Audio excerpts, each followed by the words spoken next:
जन्म आपने अपने बेटे को दिया तो सेवा की अपेक्षा मुझसे क्यों माजी। 2 दिनों के बाद मीशा की शादी की 16वीं वर्षगांठ आने वाली थी। उसके बच्चे उस दिन होने वाली पार्टी की तैयारियों में लगे हुए थे। दूसरी तरफ मीशा अपने कमरे में गुमसुम बैठकर ये सोच रही थी कि 16 वर्षों का सफर तो उसने दूसरों के बारे में सोचते सोचते ही बिता दिया। कभी अपने हमसफर के साथ बैठकर सुकून के कुछ पल भी ना बिता पाई वो।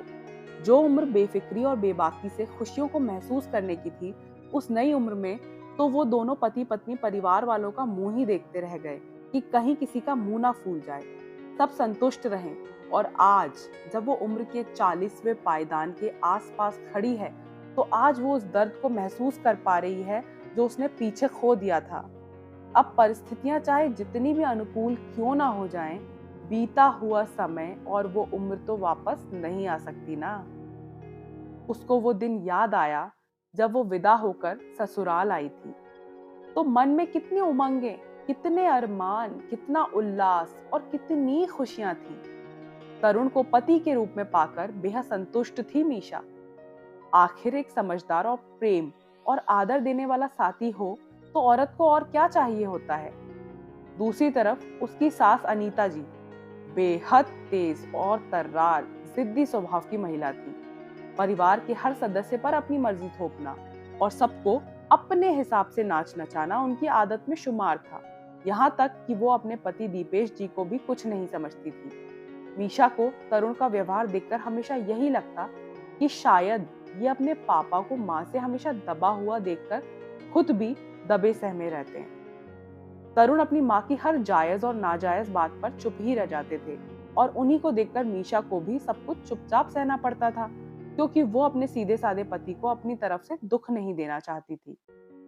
बस अनीता जी अगर किसी से हारती थी तो वो अपनी लाडली बिटिया अलका से, क्योंकि वो भी स्वभाव में अपनी माँ की तरह तेज थी। बस बाहर रहकर पढ़ाई और नौकरी करने के कारण उसको लोगों के बीच संतुलन बनाना आ गया था। और यहाँ घर पर भी उसकी जगह तो तरुण से ऊपर ही थी, पर जिम्मेदारी के नाम पर वो सिर्फ सलाहकार का काम करती थी, और वो भी सिर्फ फोन पर। जाने क्या जादू था कि तरुण की सारी भाग दौड़ और मेहनत पर उसकी 2-4 बातों से पानी फिर जाता और अनीता जी तरुण का नाम तक न लेती और बिटिया का यशगान चारों तरफ गाया करती थी। जब अनीता जी मीशा के साथ दुर्व्यवहार करती तो उसे दुख तो होता था, पर वो ये सोचकर चुप रह जाती कि चलो मेरी तो सास है, सास कब बहू बेटी को बेटी मानने वाली है। पर जब वो तरुण के साथ भेदभावपूर्ण व्यवहार देखती तो उसकी आत्मा तक कचोट जाती कि कैसे कोई अपने बेटे के साथ सौतेला व्यवहार कर सकता है, वो भी जब एक ही बेटा हो। तरुण भी अपनी माँ की हरकतों से वाकिफ थे, पर बुद्धि से परिपक्व होने के कारण कई बार चीजों को जानते हुए भी नजरअंदाज कर देते थे और मीशा को भी यही कहते कि ध्यान मत दो, जाने दो।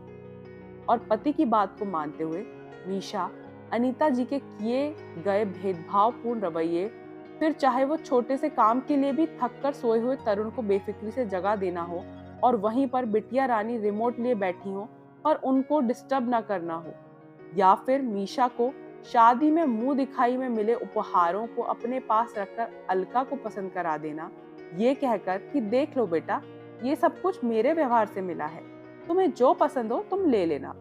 और रोज की ऐसी ही तमाम बातें हो जाती थी जो मीशा को हमेशा एहसास दिलाती थी कि उसकी हैसियत घर में काम वाली बाई से ज्यादा कुछ नहीं है। और उसके साथ आए दिन ही अनीता जी के ताने सुनने को मिलते कि करना तो लड़के बहू को ही पड़ता है। बहू इस दिन के लिए आती है कि सास ससुर की सेवा करे। जब कभी दीपेश जी मीशा के लिए कहते कि ये तो हमारी बिटिया है, तो अनीता जी तपाक से उनकी बात काट कर कहती, ऐसा है जी, बहू कभी बेटी नहीं बन सकती।